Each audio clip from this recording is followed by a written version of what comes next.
உங்க கோழியும் குஞ்சுகளை தான் உருவாக்கி நீங்க சேல் பண்ணிட்டு இருக்கீங்க இல்லைங்களா? அப்ப வந்து இந்த ப்ரீடிங் அப்படின்னு எடுத்துக்கும் போது இந்த ப்ரீடிங் பேர் அதாவது வந்து எந்த மாதிரியான சேவலுக்கு எந்த மாதிரியான விடையை சூட் பண்றீங்க, எப்படி செலக்ட் பண்றீங்க அதை?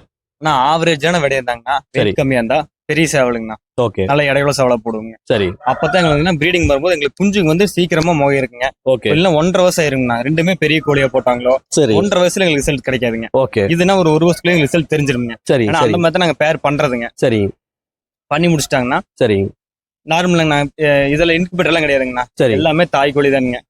தாய் கோழிலே மொட்டை வச்சிடறதுங்கண்ணா. சரி, சரி, சரி, அதுலயே வச்சுட்டுங்க கரெக்டா பொறிச்சுன்னு முத நாளே சக்கரை தண்ணி வச்சிருவோங்க. சரி. ஒரு வாரத்துக்குள்ள B1 அசால்ட்டா போட்டு. ஆனா தாய் கோழியில தான் அடை வைக்கிறீங்க, இன்குபேட்டர்ஸ் எதுவும் யூஸ் பண்றது இல்ல. யூஸ் பண்றது ஏன்னா இத்தனை சேவல்கள் இருக்கும்போது இன்குபேட்டர் யூஸ் பண்ணீங்கன்னா உங்களுக்கு ஈஸியா இருக்கும் இல்லையா? அதுல எங்களுக்கு கொஞ்சம் இன்ட்ரெஸ்ட் இல்லைங்கன்னா ரிசல்ட் தெரியல.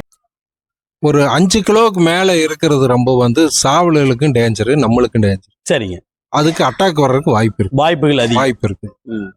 அதுதான் நான் சொல்ல வர்றேன். சரி, சரி, சரி, மீடியமா இருக்கணும். ஓகே. ஆவரேஜ் வெயிட் இருந்தா இருந்தா தான் ஃப்ளையிங்க்கு நல்லா இருக்கும், வளர்ப்பு முறைக்கு நல்லா இருக்கும். சரி, இப்போ ஆவரேஜ் வெயிட் அப்படின்னா என்ன வெயிட்ல வந்து பையர்ஸ் உங்ககிட்ட எதிர்பார்க்கறாங்க? 4 கிலோ 4.5 கிலோ என்ன வெயிட்ல எதிர்பார்க்கறாங்க? 4 அதுக்கு மேல